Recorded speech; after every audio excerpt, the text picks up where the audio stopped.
Hello everyone, नमस्ते। मैं मधु एक बार फिर से स्वागत करती हूँ आप सबका मेरे YouTube channel my study diaries में।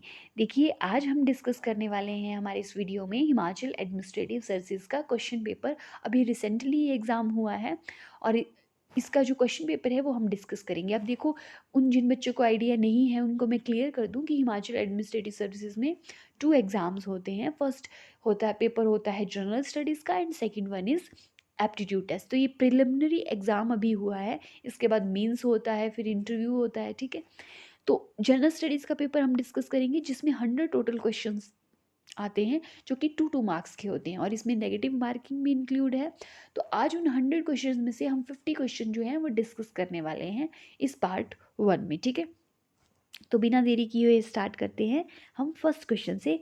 Who was the author of the book गुलामगिरी। अब गुलामगिरी बुक के जो ऑथर थे वो कौन थे? इसमें ऑप्शन दिए गए हैं Swami Dayanand, doctor B R Ambedkar, Mahatma Jyotiba Phule और स्वामी रामकृष्ण परमहंस। तो गुलामगिरी बुक जिसने लिखी थी वो थे महात्मा ज्योतिबा फुले। अब महात्मा ज्योतिबा फुले के बारे में मैं आपको बताऊं कि ये सोशल रिफॉर्मर थे, एक्टिविस्ट थे। इन्होंने कास्ट सिस्टम को रिमूव करने के लिए, अनटचेबिलिटी को रिमूव करने के लिए काफ़ी सारे ये रिफॉर्म लेके आए, ठीक है। वुमेंस की एजुकेशन के लिए इन्होंने बड़े सारे काम किए। तो ज्योतिबा फुले जो थी इन्होंने गुलामगिरी बुक लिखी थी 1885 में। कब? 1885 में, ठीक है। और सत्यशोधक समाज की भी इन्होंने स्थापना की थी, ये फाउंडर थे। और सत्यशोधक समाज की इन्होंने स्थापना की 1873 में। क्लियर? अब सेकंड क्वेश्चन देख लीजिए। In which year the Indian universities act was passed. तो इंडियन यूनिवर्सिटीज़ एक्ट जो है वो कौन से ईयर में पास हुआ था? तो इसमें ऑप्शन दिए गए हैं पर राइट आंसर है बी, 1904 में जो है, 1904 में इंडियन यूनिवर्सिटीज़ एक्ट पास हुआ। अब आपसे ये क्वेश्चन भी पूछा जा सकता है कि उस टाइम पे इन गवर्नर जनरल या वाइसराय कौन थे 1904 के टाइम पे जब ये एक्ट पास हुआ? तो लॉर्ड कर्जन थे 1904 में, जिनके टाइम पीरियड पे ये इंडियन यूनिवर्सिटीज़ एक्ट जो है वो पास हुआ। थर्ड क्वेश्चन देख लेते हैं। In which governor general tenure the Britishers conquered Sindh. देखो, कौन से गवर्नर जनरल के टाइम पीरियड में ब्रिटिशर्स ने कॉन्कर किया सिंध को, यानी कि सिंध पे उन्होंने विजय प्राप्त की ब्रिटिशर्स ने, ठीक है। तो उस टाइम पे जो गवर्नर जनरल थे वो थे, इसका राइट आंसर रहेगा लॉर्ड एलन बरो, ठीक है। यानी कि राइट ऑप्शन इज बी। अब लॉर्ड एलन बरो कैसे आप याद रख सकते हैं? देखो, सिंध को जब कॉन्कर किया गया था उस टाइम पे टाइम पीरियड था 1843 और 1844 तक जो थे वो लॉर्ड एलन बरो जो थे वो गवर्नर जनरल थे। उसके बाद बन जाते हैं लॉर्ड हार्डिंग, ठीक है, और उनके बाद बनते हैं लॉर्ड डलहौजी, ठीक है। तो आपको ये सीक्वेंस जो है वो याद रखना है क्योंकि एग्ज़ाम में गवर्नर जनरल से रिलेटेड काफ़ी क्वेश्चंस पूछे जाते हैं हिमाचल एडमिनिस्ट्रेटिव सर्विसेज में। अब फोर्थ क्वेश्चन देख लीजिए। Shifting cultivation in Jharkhand state is known as. देखो, एक शिफ्टिंग कल्टीवेशन जो है एक टेक्निक है जो कि यूज़ की जाती है सॉइल की फर्टिलिटी को इम्प्रूव करने के लिए, ठीक है। तो अगर किसी सॉइल की जो क्वालिटी है वो पुअर है, उसको इम्प्रूव करने के लिए ये शिफ्टिंग कल्टीवेशन टेक्निक यूज़ की जाती है और झारखंड में इसको क्या बोला जाता है? कुरुआ। Right option is C. अब फिफ्थ क्वेश्चन देख लीजिए। Which of the following pair is not correctly matched. अब नीचे जो ऑप्शन दिए गए हैं इनमें कौन सा पेयर जो है वो करेक्टली मैच्ड नहीं है? तो ऑप्शन देख लीजिए। ए, कोसी जो है वो कॉन्सिक्वेंट रिवर है, नर्मदा रिफ्ट वैली रिवर है, सतलुज एंटीसीडेंट रिवर है, घग्गर एंडोरिक रिवर है। रिफ्ट वैली रिवर यानी कि 2 वैलीज़ के बीच में ये कुछ इसका लॉजिक होता है। मुझे भी ये कॉन्सेप्ट इतने अच्छे से क्लियर नहीं है, लेकिन नर्मदा जो है वो राइट आंसर है। सतलुज एंटीसीडेंट रिवर है, ठीक है। एंटीसीडेंट रिवर यानी कि ये ये चेंज कर लेती है अपना direction. Ghaggar river endorheic river है, राइट। बट कोसी जो है वो कॉन्सिक्वेंट रिवर नहीं है, कोसी एंटीसीडेंट रिवर है, इसलिए गलत हो जाता है ए ऑप्शन। तो यहाँ पे पूछा है कौन सा जो है वो करेक्टली मैच नहीं है, तो राइट ऑप्शन इज ए, जो कि करेक्टली मैच नहीं है। अब 5th के बाद हम देख लेते हैं 6th क्वेश्चन। 6th क्वेश्चन देख लीजिए, which of the following glaciers is located in Karakoram ranges of Himalayan region. देखो कराकोरम रेंजेस जो हैं हिमालयन रीजन की, वहाँ पे इनमें से कौन सा ग्लेशियर जो है वो लोकेटेड है। तो ऑप्शन में है शाफत, मिलाम, जेमू और Biafo. Right answer is D. Biafo जो है वो कराकोरम रेंजेस में, हिमालयन रीजन की कराकोरम रेंजेस में ये ग्लेशियर लोकेटेड है, यानी कि जम्मू कश्मीर की तरफ, गिल बाल्टिस्तान की तरफ ये वाइफो ग्लेशियर है। ठीक है, Kyrgyz refers to, 7th question में बोला गया है कि किर्गिज रेफर किसके लिए किया जाता है, कैटल हर्डर्स के लिए। Right option is C. Cattle herders क्या होते हैं, जो कि पशुओं को चराने वाले जो होते हैं उनको बोला जाता है कैटल हर्डर्स। 8th क्वेश्चन देखिए, बहुत ही इजी क्वेश्चन है 8th question. Alps mountain chain is related with, देखो ये जो एल्प माउंटेन चेन है वो किससे रिलेटेड है, यूरोप से, एशिया से, ऑस्ट्रेलिया से, एंटार्क्टिका से। मैंने आपको जब थोड़े बहुत जो टॉपिक्स मैंने आपको वर्ल्ड हिस्ट्री के कवर करवाए थे, वहाँ पे शायद मैंने आपको ये चीज़ बताई थी, मुझे जहाँ तक याद है, कि एल्प माउंटेन्स कहाँ पे हैं, यूरोप में। तो राइट आंसर इज ए। ठीक है, राइट आंसर हो जाता है ए। अब 9th क्वेश्चन देखिए, the water holding capacity is highest in, water holding capacity जो है वो हाईएस्ट किस में है, तो इसमें ऑप्शंस देख लीजिए। तो water holding capacity Sandy soil में ज़्यादा है, ठीक है, क्लेई सॉइल में ज़्यादा है, लोमी सॉइल में ज़्यादा है, या मिक्सचर ऑफ सैंड एंड लोम। ठीक है, तो क्लेई सॉइल की राइट आंसर जो होने वाला है वो है बी। क्लेई सॉइल की जो वाटर होल्डिंग कैपेसिटी होती है वो हाईएस्ट होती है as compared to sandy soil, loamy soil. ठीक है, अब 10th क्वेश्चन देख लीजिए, which leader was not the member of constitutional draft committee. देखो जिन बच्चों को थोड़ा भी आइडिया होगा इस क्वेश्चन का, तो यूनियन कमेटी के जो मेंबर थे वो थे जवाहरलाल नेहरू। ड्राफ्टिंग कमेटी के मेंबर जवाहरलाल नेहरू बिल्कुल भी नहीं थे। B R Ambedkar drafting committee के मेंबर थे। तो इसमें पूछा गया है कौन नहीं थे, तो अगर जिनको जवाहरलाल नेहरू जी के बारे में थोड़ा सा भी आइडिया है, उनको ये क्वेश्चन, उनको सारे ऑप्शन देखना ही नहीं पड़ेंगे, उनको यहीं से आइडिया हो जाएगा कि जवाहरलाल नेहरू जो थे वो इस कॉन्स्टिट्यूशनल ड्राफ्ट कमेटी के मेंबर नहीं थे। तो और जो बी आर अम्बेडकर थे, वी एल मित्तल थे, मोहम्मद सादुल्ला थे, वो तीनों कॉन्स्टिट्यूशनल ड्राफ्ट कमेटी के मेंबर थे। ठीक है, तो right answer is A. 11th question देख लीजिए, which of the following officers can be removed from his office by the governor. तो इनमें से कौन से अधिकारी को जो है ना वो गवर्नर रिमूव कर सकते हैं ऑफिस से। तो advocate general of state, state election commissioner, member state service commission, या member staff human rights commission. तो right answer is advocate general of state. ठीक है, तो एडवोकेट जनरल ऑफ स्टेट को क्या है, जो एडवोकेट जनरल ऑफ स्टेट को गवर्नर रिमूव कर सकते हैं। कैसे, देखो एडवोकेट जब भी कैबिनेट जो है, स्टेट कैबिनेट जो है, स्टेट के जो मिनिस्टर हैं वो रिज़ाइन कर देते हैं, तो फिर जो एडवोकेट जनरल ऑफ स्टेट होते हैं उनको भी रिमूव किया जाता है बाय गवर्नर। देखो एडवोकेट जनरल को अगर आप रिज़ाइन करना है अपनी सीट से, तब भी वो गवर्नर को अपना रेजिग्नेशन लेटर दे सकते हैं, और इनको रिमूव करने की पावर जो है वो भी गवर्नर के पास है। ठीक है, राइट। अब 12th क्वेश्चन देख लीजिए, by which time governor has to return an ordinary bill to the concerned state legislative assembly for reconsideration। देखो मैंने आपको पार्लियामेंट टॉपिक करवाया है, जिसमें मैंने आपको बताया था कि बिल, एक नॉर्मल बिल पास होता है, लोकसभा में गया, राज्यसभा में गया, एंड देन प्रेसिडेंट के पास गया। तो वैसे ही स्टेट में होता है, स्टेट लेजिस्लेटिव असेंबली से जाता है वो रिकन्सिडरेशन के लिए गवर्नर के पास। ठीक है, नहीं सॉरी, स्टेट लेजिस्लेटिव असेंबली से जाता है गवर्नर के पास वो बिल, फिर गवर्नर उस बिल पे चाहे तो अपनी असेंट दे सकते हैं, या तो उसको रिकन्सिडरेशन के लिए वापस भेज सकते हैं असेंबली में। ठीक है, अब रिकन्सिडरेशन के लिए जब उस बिल को भेजा जाता है तो उसका टाइम पीरियड कितना होता है, वो कितने टाइम के लिए उसको रिकन्सिडरेशन के लिए भेज सकते हैं, 1 मंथ, 2 मंथ, 6 मंथ, और नो टाइम लिमिट। देखो इसकी कोई टाइम लिमिट जो है हमारे कॉन्स्टिट्यूशन में मेंशन नहीं की गई है कि कितने टाइम के लिए उसको रिकन्सिडरेशन के लिए भेजा जा सकता है। ठीक है, तो right answer is D. 13 question देख लीजिए, the sustainable development goal good health and wellbeing has shown improvement in India due to. देखो एक सस्टेनेबल डेवलपमेंट गोल है गुड हेल्थ एंड वेलबींग, तो इसमें इम्प्रूवमेंट हुई है, किसकी वजह से ये इम्प्रूवमेंट हुई है? Clean water and sanitation, decline in maternal mortality ratio, better access to housing, wide spread waste collection and procession. तो गुड हेल्थ एंड वेलबींग जो है इसमें इम्प्रूवमेंट हुई है, किसकी वजह से? Decline in maternal mortality ratio, यानी कि मातृ मृत्यु दर में गिरावट। ठीक है, तो right answer is B. 14th question,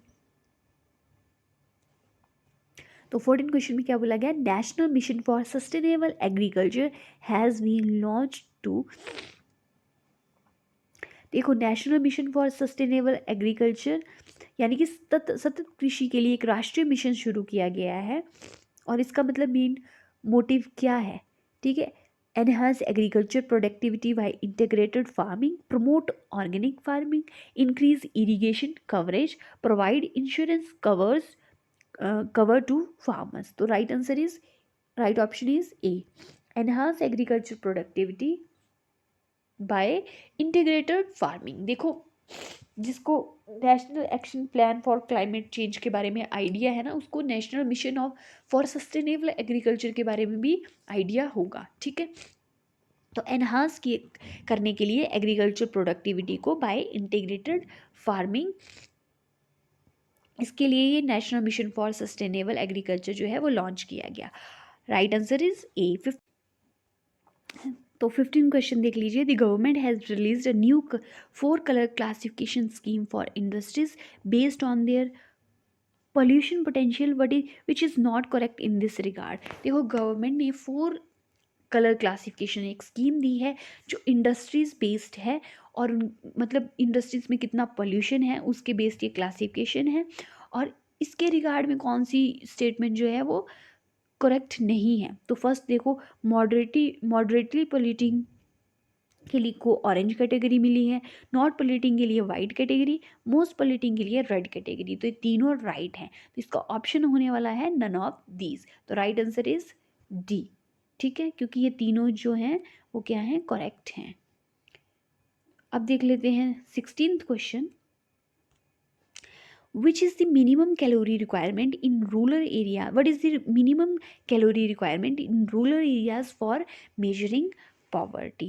देखो गरीबी को मापने के लिए रूरल एरियाज में कितनी कैलोरी की आवश्यकता है?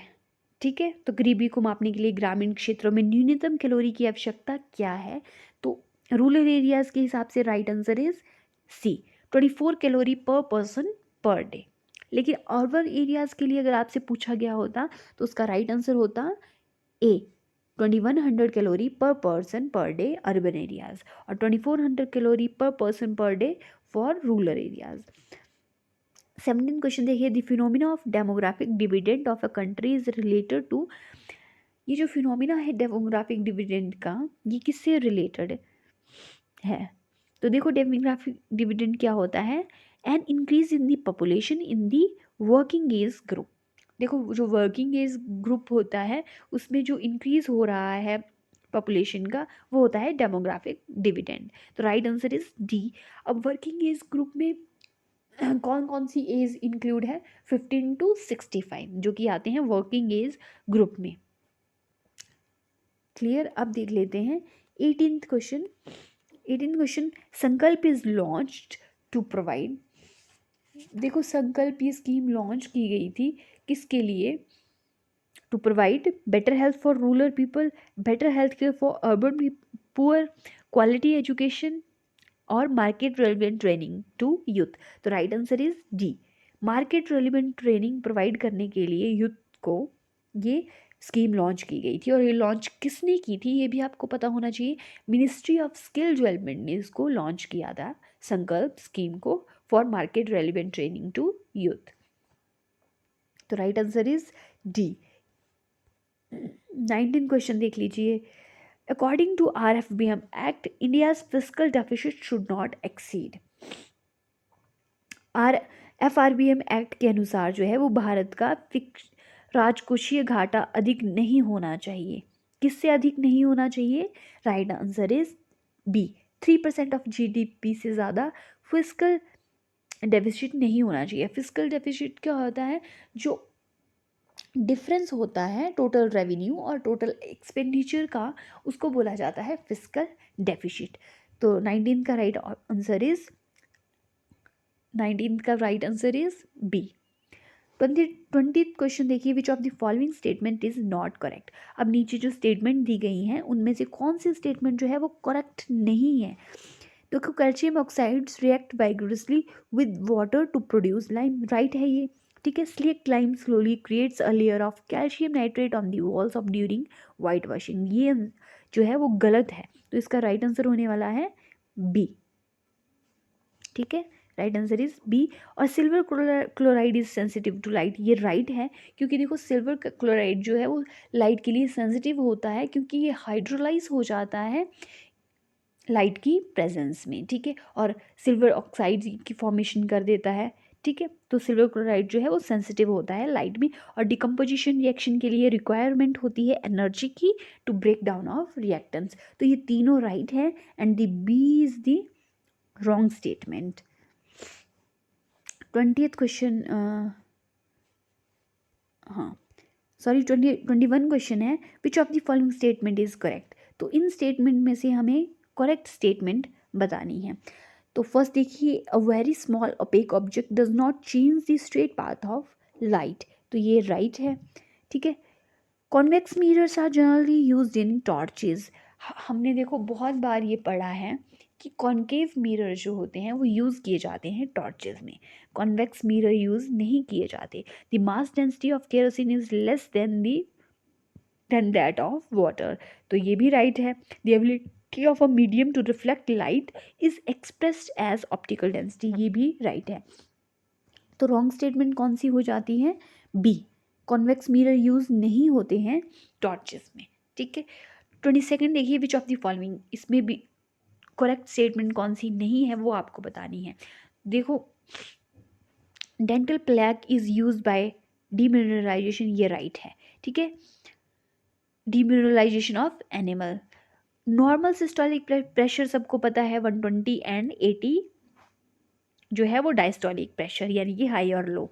अब बी देखिए, blood pressure is much greater in arteries than veins, ये भी राइट है, क्योंकि आर्टरीज ज़्यादा थिकर होती हैं, वेन्स ये थिकर नहीं होती हैं, तो ब्लड प्रेशर जो है वो ग्रेटर होता है आर्टरीज में देन वेन्स। अब ए ऑप्शन जो है वो बचता है, during dental caries bacteria act on saliva to produce acids, तो ये गलत है।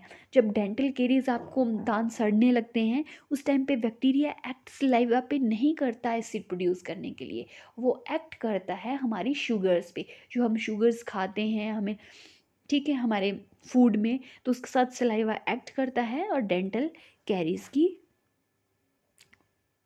बनने लगते हैं। ठीक है, तो इसका जो गलत स्टेटमेंट है वो है ए, तो right answer is A.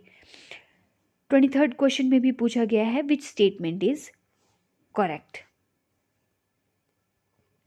Which statement is correct. तो cell vacuoles do not store waste material, तो ये स्टेटमेंट जो है वो क्या है? गलत है।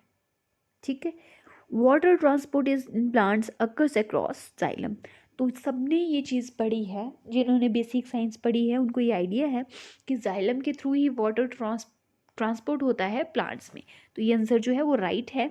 Break down of pyruvate in yeast is the absence of oxygen yields ethanol, ये गलत है, और ये वाली भी गलत है, क्योंकि देखो यहाँ पे करेक्ट स्टेटमेंट पूछी है, तो जिस भी बच्चे को इस स्टेटमेंट का आइडिया होगा कि वाटर ट्रांसपोर्ट जो है प्लांट्स में वो जाइलम के थ्रू होता है, तो उसको पता लग जाएगा कि सिर्फ बी स्टेटमेंट जो है वो करेक्ट है और बाकी 3 रॉन्ग है।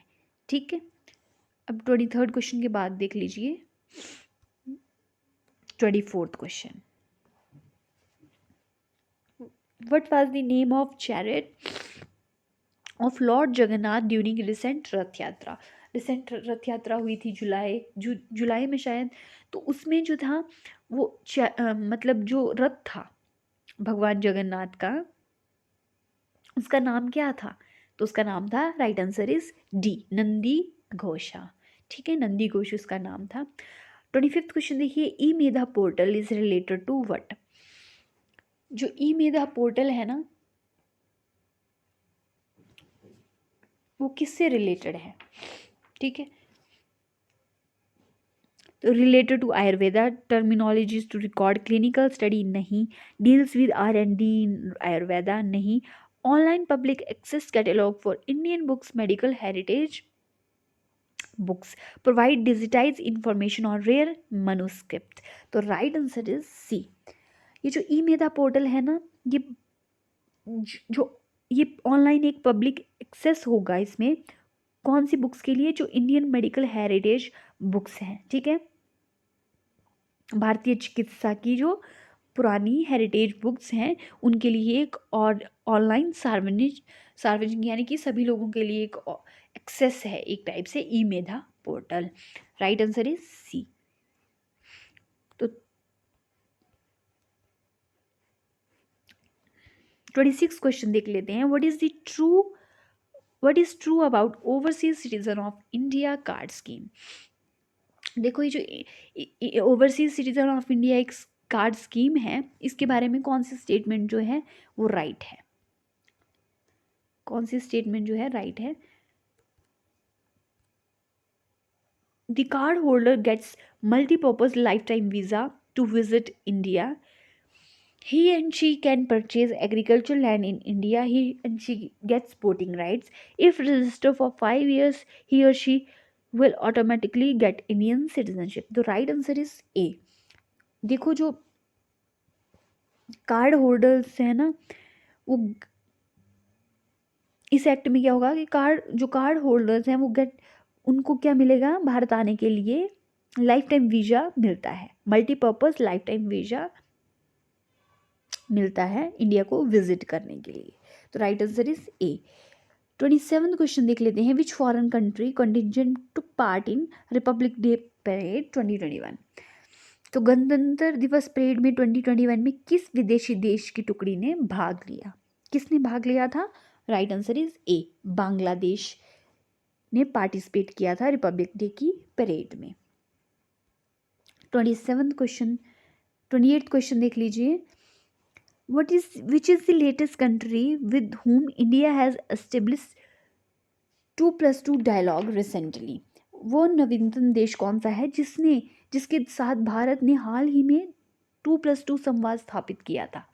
तो ये 2+2 संवाद के बारे में मुझे भी इतना ज़्यादा आइडिया नहीं है, मतलब मैंने इतना ज़्यादा इसके बारे में नहीं पढ़ा था।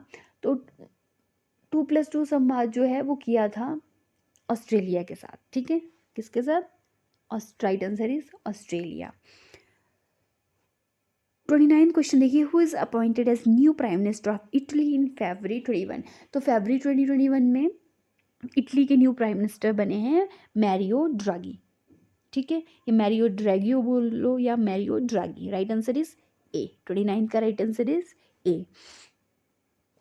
30th क्वेश्चन में क्या बोला गया देखो। Which of the following countries became member of Shanghai Cooperation Organization in 2017? तो देखो, जिसको आइडिया होगा, अफगानिस्तान एंड टर्की जो है वो इसके मेंबर नहीं है। ठीक है, तो right answer is India and Pakistan. तो इसके ऑप्शंस देख लीजिए। ऑप्शंस में क्या बोला गया? 1 and 2, 2 and 3, 1 and 3 and 1 and 4। तो right answer is 1 and 4, D option is right. India और पाकिस्तान जो है वो 2017 में संघाई कॉरपोरेशन ऑर्गेनाइजेशन के मेंबर बने थे। ठीक है। 31st question. Arrange the following Gandhi peace prize award winner personalities institution in chronological order, the basis of year award were confirmed on them.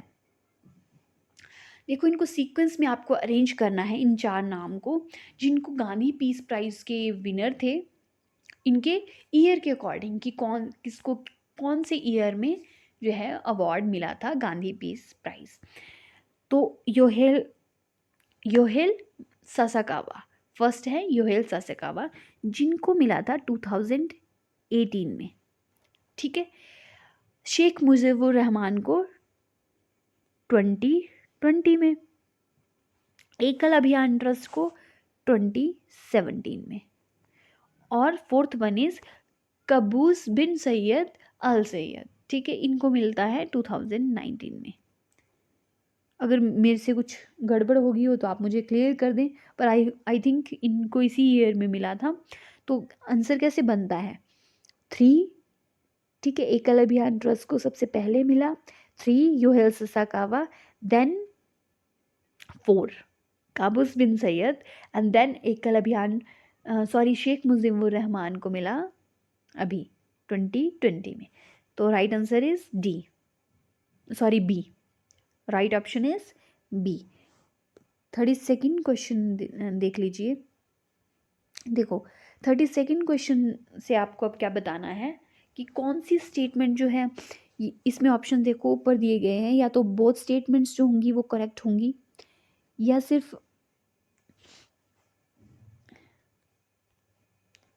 या तो बोथ स्टेटमेंट जो हैं वो करेक्ट होंगी, या बोथ स्टेटमेंट इनकरेक्ट होंगी, या स्टेटमेंट 1 इज करेक्ट और statement 2 is incorrect, statement 1 is incorrect और स्टेटमेंट 2 इज करेक्ट। ठीक है, इन ऑप्शंस के हिसाब से आपको बतानी है। तो 32nd क्वेश्चन में क्या बोला गया? फर्स्ट स्टेटमेंट है there was a provision in the charter act of 1833 to abolish slavery. 1833 में एक चार्टर अधिनियम में दासता को समाप्त करने का एक प्रावधान था। किसको समाप्त करने का? स्लेवरी को अबॉलिश करने का एक प्रावधान था। तो इसमें देखो फर्स्ट जो है ये राइट है statement. In 1855 the British merge the रियासत of Awadh with their kingdom accusing them of misrule. ये स्टेटमेंट बिल्कुल रॉन्ग है। ठीक है, तो इसका आंसर क्या आ जाएगा? Option B, option C, statement 1 is correct and statement 2 is incorrect. तो राइट ऑप्शन क्या हो गया? सी। 33rd क्वेश्चन देख लेते हैं।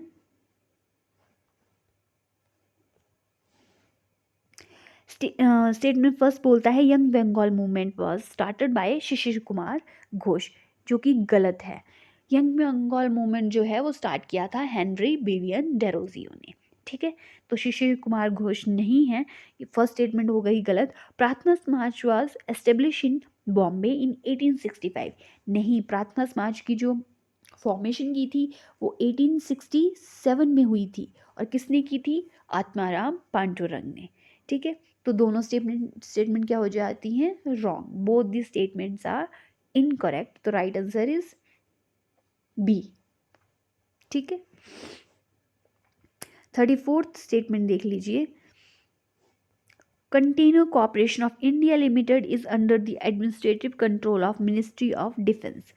ये वाली जो स्टेटमेंट है वो रॉन्ग है। Dedicated good transport corridor corporation limited is under the administrative control of ministry of railways. तो ये राइट ऑप्शन है। तो स्टेटमेंट फर्स्ट जो है वो रॉन्ग है and statement second is right. तो option is D. 35th question देखो, Quepem and Canacona are chief bauxite deposits area in Goa. जिसको थोड़ा बहुत आइडिया होगा ना कि गोवा में, साउथ इंडिया में जो है वो बॉक्साइट डिपॉजिट्स हैं, तो उसको पता लग जाएगा। मुझे भी इस क्वेश्चन का इतना ज़्यादा आइडिया नहीं था जब मैंने ये एग्ज़ाम दिया, लेकिन ये राइट आंसर क्या हो, ये वाली जो स्टेटमेंट है वो राइट है। ये दोनों जो हैं वो बॉक्साइट डिपॉजिट एरियाज हैं गोवा में। अब most of the bauxite deposit in India are associated with laterites and occur generally on sheets. जो कि लेटराइट चट्टानों से जुड़े होते हैं, वह प्राय परतों के रूप में पाया जाता है। तो ये स्टेटमेंट भी क्या है? राइट स्टेटमेंट है। तो बोथ दी स्टेटमेंट्स क्या हैं? करेक्ट हैं। Right option is A. 36 statement. First statement देखिए, Mahatma Gandhi gave slogan of do and die during quit India movement. तो क्विट इंडिया मूवमेंट के टाइम पे ही महात्मा गांधी जी ने ये स्लोगन दिया था डू एंड डाई का। तो ये स्टेटमेंट क्या हो गई? राइट। स्टेटमेंट 2, सुभाष चंद्र बोस ने क्या किया था? एस्टेब्लिश की थी फॉरवर्ड ब्लॉक पार्टी 1939 में, और ये स्टेटमेंट बिल्कुल राइट है। उन्होंने फॉरवर्ड ब्लॉक पार्टी की फॉर्मेशन की थी 1939 में। तो बोथ दी स्टेटमेंट करेक्ट हैं, यानी कि option A is right answer. 37th question देखिए, इन 1942 SN. Tagore establish Indian revolutionary communist party. तो ये स्टेटमेंट जो है वो रॉन्ग है, ठीक है। Doctor B R Ambedkar moved objective resolution in constituent assembly on 13 December 1946। तो ये स्टेटमेंट भी रॉन्ग है, क्योंकि ऑब्जेक्टिव जो रेजोल्यूशन पास किया गया था कॉन्स्टिट्यूंट असेंबली में, वो किसने पास किया था, मूव किया था, पंडित जवाहरलाल नेहरू। तो ये आंसर गलत है, ठीक है। तो both the statements are incorrect, तो option B is right answer. 38 question देखिए, revenue deficit is the excess of revenue expenditure over revenue receipt. तो ये राइट स्टेटमेंट है। और सेकंड स्टेटमेंट देख लीजिए, effective revenue deficit and grants for creation. Effective revenue deficit is the difference between revenue deficit and grants for creation. ये भी right statement है, तो ऑप्शन ए जो है इसका करेक्ट हो जाएगा, ठीक है। 39th क्वेश्चन देख लीजिए, the amount of usable energy remains constant and it is pass from one trophic level to another. तो ये स्टेटमेंट जो है वो गलत है। देखो, द अमाउंट ऑफ जो यूजेबल एनर्जी है वो कांस्टेंट नहीं रहती है one trophic level to another के लिए, ये कांस्टेंट नहीं होती है, ठीक है। The energy within an ecosystem is constant and never changes. तो ये राइट है। देखो, इक्विलिब्रियम जहाँ होगा वहाँ पे क्या होगा, कांस्टेंट रहेगी एनर्जी। तो इकोसिस्टम में एनर्जी कांस्टेंट रहती है, चेंज नहीं होती है। तो इसका आंसर आ जाता है first incorrect and second one is correct. तो right option is D. 40th question देखिए, Ruhr valley of Germany is the world's greatest mining and industrial regions. ये राइट स्टेटमेंट है। Boston is an important ship building centre in USA. ये भी right statement है। तो both the statements are correct. तो right option is A, ठीक है। अब बात कर लेते हैं 41st क्वेश्चन की, जो कि बहुत ही इंटरेस्टिंग क्वेश्चन है। मैंने आपको स्टेट्स करवाए थे विद मैप, मैंने आपको इसको डिस्कस किया था, तो जिन्होंने वो अच्छे से पढ़े होंगे उनको आइडिया होगा। Malacca strait is a shipping channel between the Indian ocean and the Pacific ocean. ये बिल्कुल राइट स्टेटमेंट है। मलक्का स्ट्रेट जो है वो शिपिंग चैनल है किसमें, इंडियन ओशियन और पैसिफिक ओशियन में। तो Irrawaddy river system is related to Indonesia. नहीं, ये स्टेटमेंट गलत है। जो इरावदी रिवर है ना, वो म्यांमार में ये रिवर रिलेटेड है, म्यांमार से, ठीक है, इंडोनेशिया से रिलेटेड नहीं है। तो first statement is right and second one is wrong. तो option C is the correct answer, ठीक। 42 देखिए, arrange the following events in chronological order. तो इनको डेट वाइज हमने देखना है। देखो, death of C R Das कब हुई थी, 1925 में, ठीक है। साइमन कमीशन अपॉइंट कब किया गया था, 1927 में, ठीक है। और death of revolutionary Jatin Das की डेथ कब हुई, 1929 में। और नेहरू रिपोर्ट आती है 1928 में। 1928 में आ गई नेहरू रिपोर्ट। अब इनको अरेंज करिए आप। तो इसका राइट ऑप्शन, अरेंज करने का राइट ऑप्शन क्या होने वाला है, बी, ठीक है। 1 2 4 3। 1 फर्स्ट इवेंट डेथ हुई सी आर दास की, then second one is Simon commission, ठीक है। Third one is Nehru report आती है एंड देन डेथ होती है रेवोल्यूशनरी जतिन दास की। Right answer is B. 43 question देखिए, arrange this letter Mughal badshah chronologically. तो इनके सीक्वेंस वाइज इनको अरेंज करना है। जहांदर शाह, फारुखशियार, अहमद शाह और आलमगीर टू को। तो इनका टाइम पीरियड जहांदर शाह का कब था, 1712 में स्टार्ट हुआ, ठीक है। फारुखशियार का 1713, अहमद शाह का 1748 और आलमगीर टू का 1754। तो इसका राइट आंसर होने वाला है 1, 2, 3 एंड 4। ये बिल्कुल सीक्वेंस में है, तो right answer is option A. 44th question देखिए, arrange the following rivers from east to west direction. तो ईस्ट से वेस्ट डायरेक्शन के लिए आपको ये रिवर्स जो है वो अरेंज करनी है। ये बहुत ही ईजी क्वेश्चन है। देखो, Kosi river, Teesta river, Gandak river and Sharda river. तो ईस्ट से वेस्ट की तरफ देखो, पहले आती है Teesta river. First one is Teesta river, then second one is Kosi river, ठीक है। Third one is Gandak river and fourth one is Sharda river. तो इसको कैसे अरेंज किया जाएगा?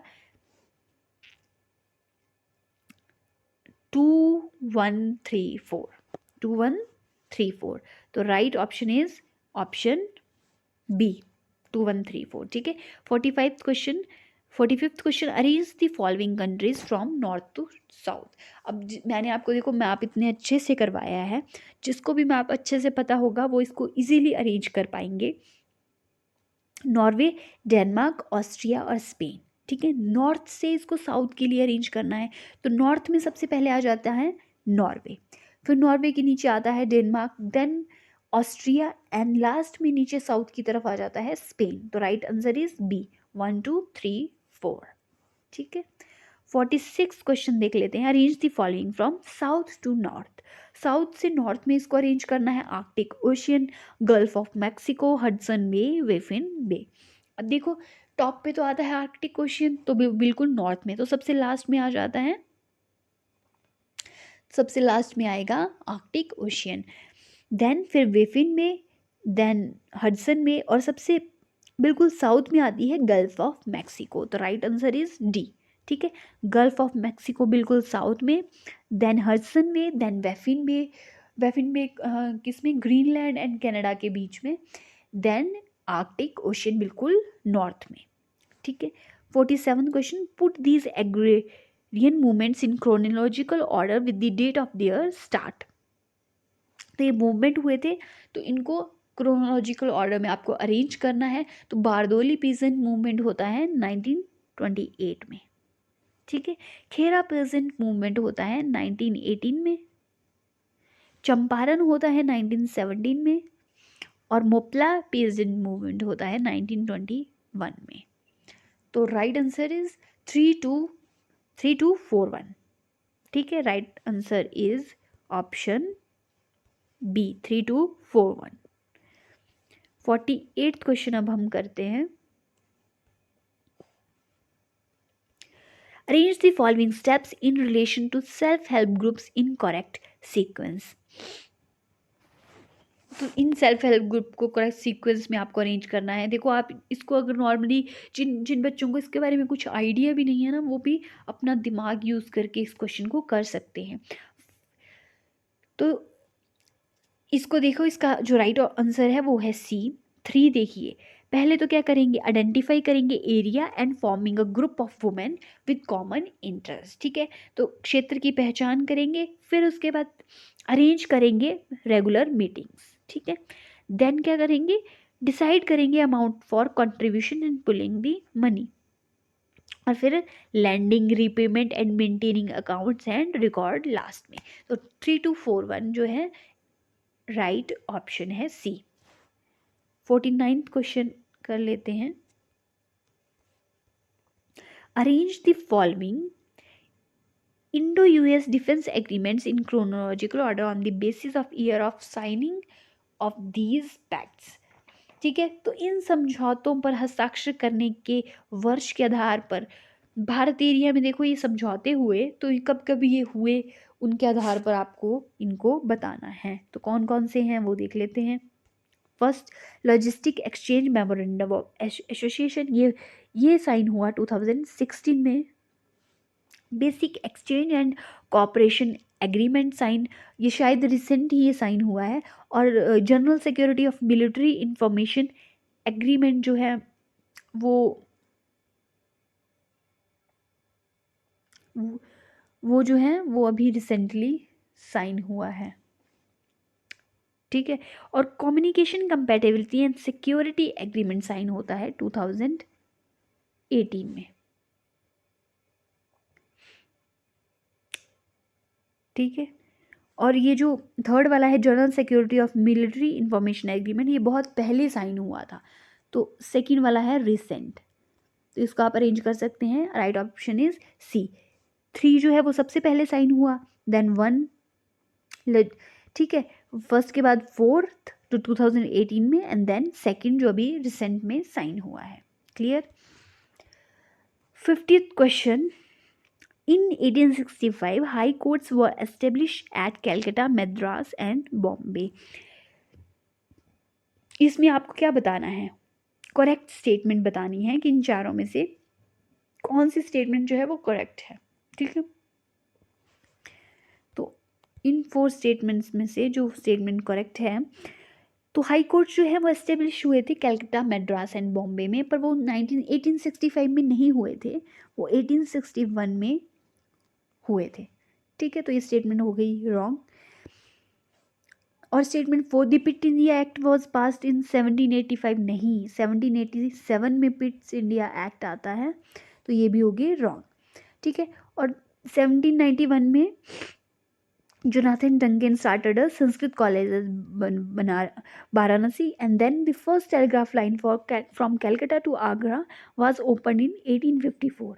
तो ये दोनों स्टेटमेंट जो है वो राइट है, तो right option is D. 2 and 3 जो है वो राइट स्टेटमेंट्स हैं। तो आई होप कि हमने आज जो भी क्वेश्चंस डिस्कस किए हैं वो आपको अच्छे से क्लियर हो गए होंगे। तो हमने 50 क्वेश्चन डिस्कस कर लिए हैं, नेक्स्ट वीडियो में हम नेक्स्ट 50 क्वेश्चन जो है वो डिस्कस करेंगे। तो मिलते हैं फिर नेक्स्ट वीडियो में, टिल देन टेक केयर।